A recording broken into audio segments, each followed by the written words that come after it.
ప్రజాపాలన సంవత్సరం అయిన సందర్భంలో గ్రామీణాభివృద్ధి శాఖ అదేవిధంగా సెర్ఫ్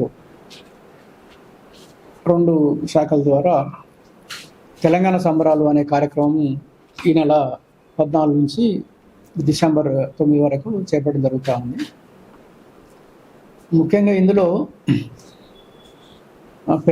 సెర్ప్ అంటే గ్రామీణ పేదరిక నిర్మూలన సంస్థ.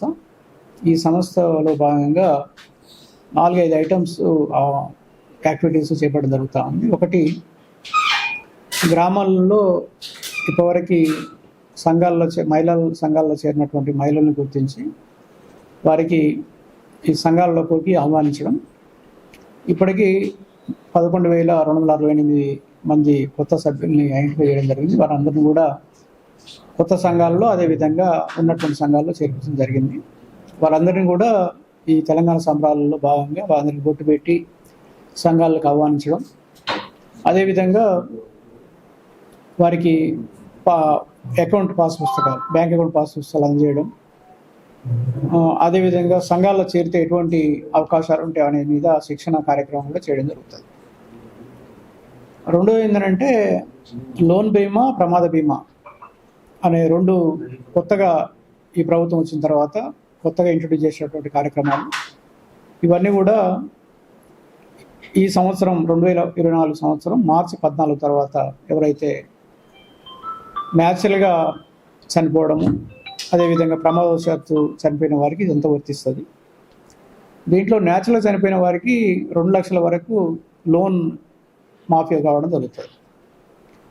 అదేవిధంగా ప్రమాదవశాత్తు మరణించినట్టయితే వారికి 10 లక్షల రూపాయలు వారి కుటుంబ సభ్యులకి ఇవ్వడం జరుగుతుంది. అదేవిధంగా పార్షల్గా అంగవైకల్యం జరిగినట్లయితే వారికి 5 లక్షల రూపాయల వరకు బీమా వర్తిస్తుంది. వీటన్నిటిని కూడా జిల్లాలో ఇప్పటికీ 120 మందిని గుర్తించాము. వారందరికీ కూడా ఈ చెక్కులు ఈ తెలంగాణ సంబరాల్లో భాగంగా ఇవ్వడం జరుగుతుంది. మూడో ఏంటంటే ప్రతి అసెంబ్లీ కాన్స్టిట్యున్సీలో 100 మందికి 100 కుటీర పరిశ్రమల్ని, చిన్న వ్యాపారాలను కూడా మన స్థానిక శాసనసభ్యుల ద్వారా ఇనాగ్రేట్ చేయించడం జరుగుతుంది. ఇప్పటికి జిల్లాలో 10,600 వ్యాపారాలు మొదలుపెట్టడం జరిగింది ఈ సంవత్సరం. వాటిలో ఉత్తమంగా ఉన్నటువంటి 100 వ్యాపారాలని ఈ శాసనసభ్యుల ద్వారా ఇనాగ్రేట్ చేయిస్తాం. 4వ అంశం ఏంటంటే ఈ సంవత్సరం మరి వడ్లేని రుణాల కింద 1,97,00,000 రూపాయలు మరి మహిళా సంఘాలకి రావడం జరిగింది ప్రభుత్వం నుంచి.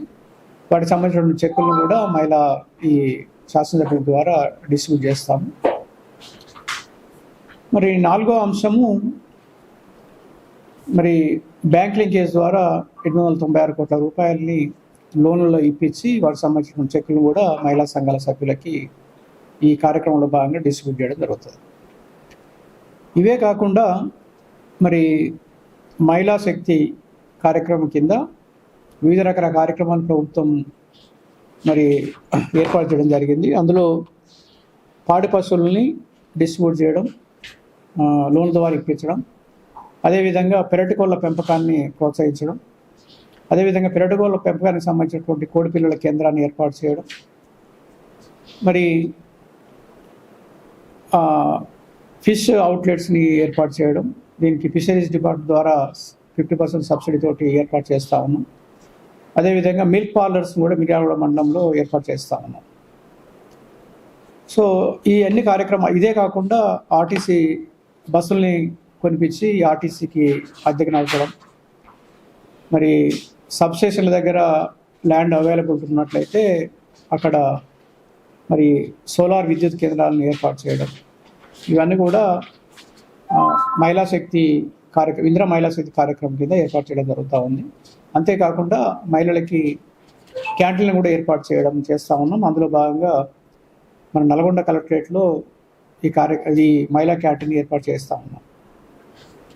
ఇవి మహిళలకు సంబంధించినటువంటి కార్యక్రమాలు, ఈ తెలంగాణ సంబరాల్లో చేపట్టే కార్యక్రమాలు. వీటన్నిటిని కూడా మరి డిసెంబర్ 1వ వారంలో స్థానిక శాసనసభ్యులతోటి ప్రారంభోత్సవం చేయడం, అదేవిధంగా మరి శాసనసభ కేంద్రంలో అన్ని మండలాలకు సంబంధించి ఒక సభ ఏర్పాటు చేసి పెద్ద ఎత్తున మహిళలకి చెక్కుల డిస్ట్రిబ్యూషన్ కానీ, ప్రమాద బీమాకు సంబంధించినటువంటి చెక్కులు కానీ, బ్యాంకులకి సంబంధించిన చెక్కులు కానీ ఇవన్నీ కూడా డిస్ట్రిబ్యూట్ చేయడం జరుగుతుంది.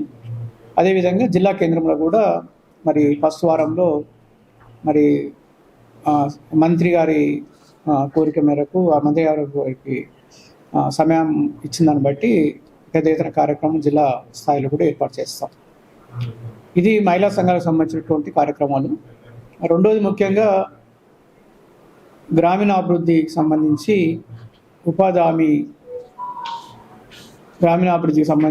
హామీలో కూడా వివిధ రకాల కార్యక్రమాలు చేస్తూ ఉన్నాం. దాంట్లో ముఖ్యంగా ఇందిరా మహిళా శక్తి ఉపాధి భరోసా అనే కార్యక్రమంలో భాగంగా ఎవరైతే మహిళలు పాడి పశువులు కానీ ఏర్పాటు చేసుకున్నట్టయితే వారికి 100% సబ్సిడీ తోటి పాడి పశువుల పాక, అదేవిధంగా అజోలా ఏర్పాటు చేయడం, అదేవిధంగా వర్మి కాంపోస్ట్ ఏర్పాటు చేయడం ఎంత కూడా 100% సబ్సిడీ తోటి ఈ మహిళలకు మాత్రం ఇవ్వడం జరుగుతుంది. అదేవిధంగా పెరటి కోళ్ళకు సంబంధించి పిల్లల పెంపకానికి సంబంధించినటువంటి కేంద్రం ఏర్పాటు చేసుకున్న మహిళకి 100% సబ్సిడీ తోటి కోళ్ళకు సంబంధించినటువంటి పాకను కూడా ఉచితంగా 2,85,000 రూపాయలతో ఉచితంగా కూడా ఏర్పాటు చేయడం జరుగుతుంది. అంతేకాకుండా మరి ఎస్సీ ఎస్టీకి సంబంధించినటువంటి భూములలో భూములు అభివృద్ధి చేయడం, అదేవిధంగా మరి పండ్ల తోటల పెంపకం 5 ఎకరాల వరకు ప్రతి మండలంలో, జలనిధి కార్యక్రమం కింద ఒక చెక్ డ్యామ్ ఏర్పాటు చేయడం, అదేవిధంగా మరి వరద నిరోధక పనులు, గల్లీ కంట్రోల్ పనులు ఏర్పాటు చేయడం, ఓపెన్ వెల్స్ మరి దిగుడు బావుల్ని తవ్వించడం, జలనిధి కింద ఈ కార్యక్రమాలు చేయడం జరుగుతుంది. అదేవిధంగా roof top water harvesting structures ఒక 5, అదేవిధంగా బోర్వెల్స్ రీఛార్జ్ స్ట్రక్చర్స్ ఒక 2, ఇవన్నీ కూడా ఈ ప్రజాపాలనలో మన తెలంగాణ సంబరాల్లో భాగంగా చేస్తాము. అంతేకాకుండా ప్రతి మండలానికి ఒక గ్రామ పంచాయతీ బిల్డింగు, అదేవిధంగా ఒక అంగన్వాడీ బిల్డింగు, తర్వాత school toilets, girls school toilets ఒకటి, అదేవిధంగా 1 కిలోమీటర్ సీసీ రోడ్డు, ఈ 4 కూడా పంచాయరాజ్ ఇంజనీరింగ్ విభాగం ద్వారా ఉపాధి హామీ నిధులతో చేపట్టడం జరుగుతుంది. ఇవన్నీ కూడా మరి స్థానిక శాసనసభ్యులతోటి ఈ నెల 26వ తారీఖున మరి గ్రామీణ అభివృద్ధికి సంబంధించిన కార్యక్రమాలు చేయడం జరుగుతుంది. దీనికి మరి మన గౌరవ మంత్రివర్యులు శ్రీమతి సీతక్క గారు అందరు ఎమ్మెల్యేలందరూ కూడా ఇన్విటేషన్ పంపడం జరిగింది ఈ కార్యక్రమాల్లో పాల్గొమని చెప్పి. ఆ ఇన్విటేషన్ లెటర్లందరినీ కూడా అందరు శాసనసభ్యులకు ఈరోజు పంపించడం జరిగింది. ముఖ్యంగా 26వ తారీఖు నాడు వచ్చే వారం మంగళవారం ఈ ఉపాధి హామీకి సంబంధించినటువంటి పనులన్నింటినీ కూడా ఇనాగ్రేట్ చేయడానికి కోరడం జరిగింది. సో ఇవి 2 శాఖల ద్వారా మన డిఆర్డిఏ ద్వారా ఇవి చేసే కార్యక్రమాలు ఇవి. Thank you.